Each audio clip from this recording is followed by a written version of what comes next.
Heydər Əliyev Fondunun vitse-prezidenti İdeya İctimai Birliyinin təsisçisi və rəhbəri Leyla Əliyeva və Bakı Media Mərkəzinin rəhbəri Arzu Əliyevanın iştirakı ilə Qax rayonunda Axar-Baxar Milli Parkının açılış mərasimi keçirilib. Tədbir çərçivəsində ağac əkmə aksiyası təşkil olunub.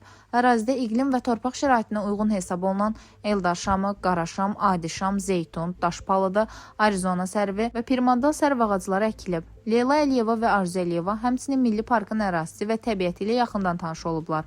Eyni zamanda ekosistemdə balansın bərpası və biomüxtəlifliyin qorunmasına dəstək məqsədi ilə Acınoğur çölü ərazisində 10 ceyran, 2 çöl pişiyi və 4 vəhşi quş, o cümlədən 2 bərqurd, 1 bozqır qartalı və 1 ağbaş kərkəz təbii mühitə buraxılıb.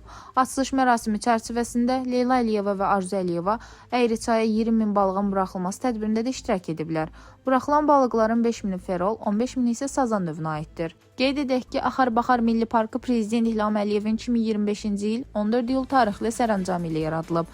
Yeni Milli Parkın xüsusilə mühafizə olunan təbiət əraziləri şəbəkəsinin genişləndirilməsini, biomüxtəlifliyin qorunub saxlanılmasını, ətraf mühitin dayanıqlı idarə olunması ilə yanaşı, sosial-iqtisadi imkanların artırılmasını, yerli icmaların ekoloji təşəbbüsləri inteqrasiyasını və regionlarda ekoturizmin inkişafını təmin etmək məqsədi ilə yaradılıb.